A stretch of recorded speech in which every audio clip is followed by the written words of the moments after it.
Hola, continuaremos recorriendo el Museo Panteón de San Fernando en la Ciudad de México. Si no has visto el primer video, ve al enlace que aparece en pantalla.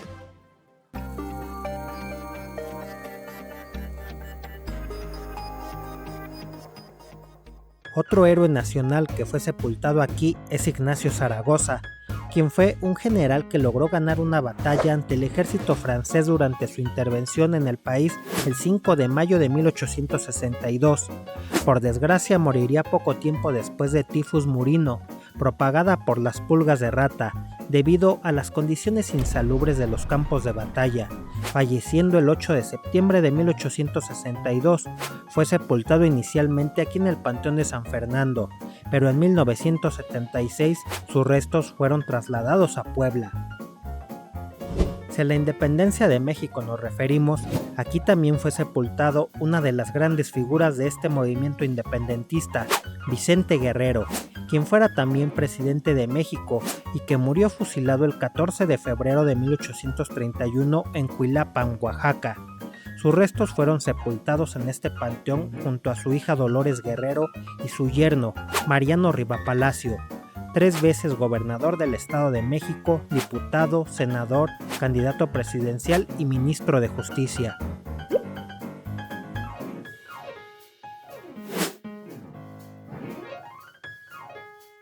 En 1925 los restos de Guerrero fueron trasladados a la Columna de la Independencia, donde permanecen hasta la fecha. Además, la colonia donde se encuentra el Panteón de San Fernando actualmente hace honor a su nombre de Vicente Guerrero. También vemos tumbas de personajes de transición de la época novohispana al México independiente, como José María Valdivieso, ex marqués de San Miguel de Aguayo. Además, aquí descansan los restos de su esposa María Antonia de Villar Villamil, Primo y Rodríguez de Velasco, hija de la legendaria Güera Rodríguez, y quinta marquesa de San Miguel de Aguayo, quien fuera dama de honor de la emperatriz Ana María Huarte, esposa de Agustín de Iturbide. Otro personaje es Anastasio Cerecero, militar e historiador nacido en la Nueva España, quien apoyó el Plan de Iguala, se opuso a Iturbide y también fue combatiente de la Guerra de Reforma y la Segunda Intervención Francesa. Murió en 1875. También vemos la tumba de José Joaquín de Herrera, quien comenzó como oficial realista combatiendo a los insurgentes.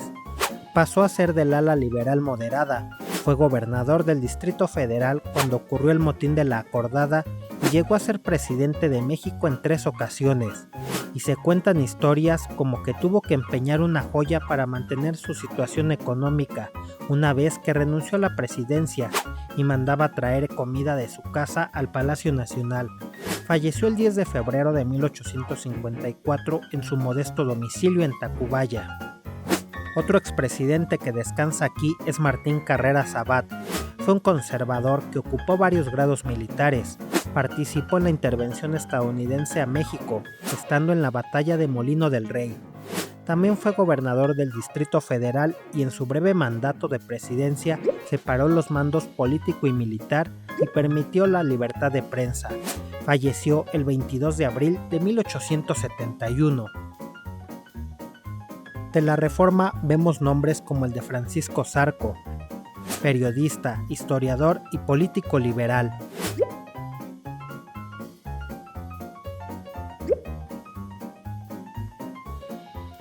El científico y político liberal Melchor Ocampo, quien fue fusilado después de haber sido presentado ante los conservadores Leonardo Márquez y Félix Zuluaga. Los restos de Ocampo estuvieron aquí de 1861 a 1897, fecha que fueron trasladados a la Rotonda de las Personas Ilustres en el Panteón Civil de Dolores. El estado de Michoacán de Ocampo rinde homenaje a su apellido. Otra tumba que destaca es la del expresidente Ignacio Comonfort, cuyo gobierno antecede a las leyes de reforma, pues durante su mandato se promulgó la Constitución de 1857, que atacaba ya ciertos privilegios de la Iglesia. En 1863 se une como comandante en la invasión francesa. En camino a Celaya fue atacado por los conservadores, muriendo en noviembre de ese mismo año.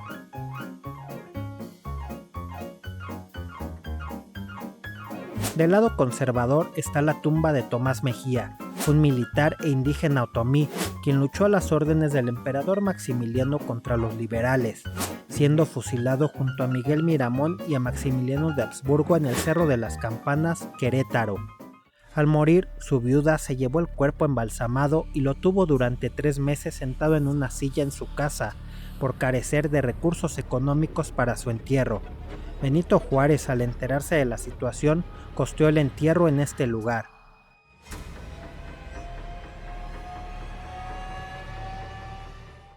La guerra fue brutal para ambos bandos, como hemos podido ver, como este nicho donde están los llamados mártires de Uruapan, que por el decreto del emperador Maximiliano se condenaba a muerte a cualquiera que portara un arma por ser considerado traidor.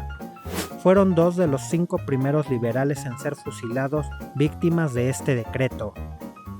Fuera ya del contexto militar, se encuentra una tumba que rinde homenaje a Juan de la Granja, a quien se le dio la primera concesión del telégrafo en México, un invento muy revolucionario para su tiempo. A un costado de esta se ubica una de las tumbas fechadas más antiguas de este cementerio, con fechas de 1825 y 1826, es decir, en los primeros años del México independiente.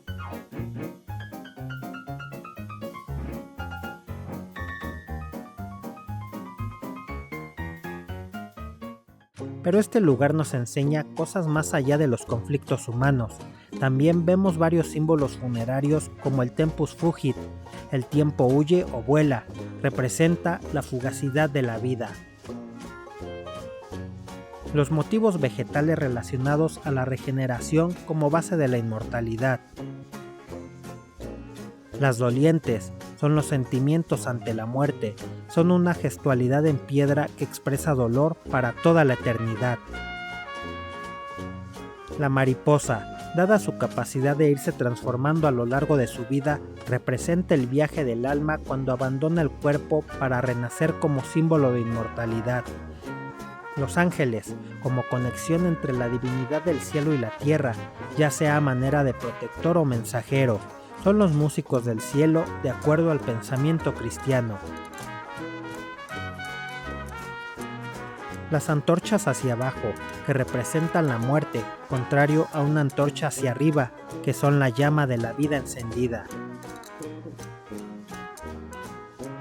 El búho, que se asocia a la muerte y funge como guía de las almas al más allá, es el vigía.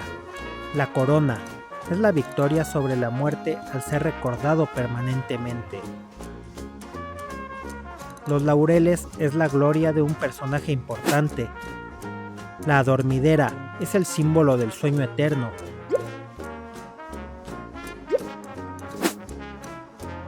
El jarrón vacío simboliza la semejanza con el cuerpo también ya vacío que hay en la tumba.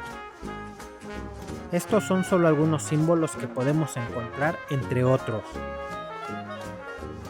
Si observas bien en tu recorrido, en muchas tumbas se repite la palabra Tangasi. Esta era la casa funeraria más importante de la época. Y como recordatorio de que la muerte no respeta edades, hay un muro de niñas y niños, donde descansan los párvulos, como eran llamados, muchos de los cuales fueron víctimas de las constantes epidemias provocadas por la falta de higiene y las constantes guerras del siglo XIX en México. Este cementerio está lleno de personas de clase alta y otras que por sus acciones fueron muy relevantes para la conformación de México, pero a pesar de esto, solo algunos nombres se mantienen con fuerza en el tiempo. También el hecho de ver enemigos enterrados en el mismo lugar es una poderosa reflexión sobre la naturaleza efímera de las rivalidades humanas. En vida podemos estar inmersos en conflictos, alimentados por diferencias de opinión, ideología o simplemente por malentendidos. Sin embargo, la muerte nos confronta con una realidad innegable. Todos compartimos el mismo destino final. En este momento, las disputas y animosidades pierden su relevancia, ya que la mortalidad nos iguala a todos. Este lugar, además de su valor histórico, nos invita a reconsiderar la importancia de las relaciones humanas y a reconocer la futilidad de mantener rencores o rivalidades profundas en la vida. No dejes de venir a este importante lugar histórico en tu visita a la Ciudad de México, ya que es el único panteón civil de la vieja ciudad que sobrevive desde el siglo XIX. Alberga distintos personajes de la época de independencia, las intervenciones militares del siglo XIX y la guerra de reforma entre liberales contra conservadores. Su entrada es gratuita, queda muy cerca del Metro Hidalgo o el Metrobús Mina. Suscríbete al canal para conocer más propuestas de lugares que visitar y temas turísticos. Te deseo un excelente día, tarde o noche. Yo soy Carlos y me despido. Hasta la próxima. En breve, viaja y aprende.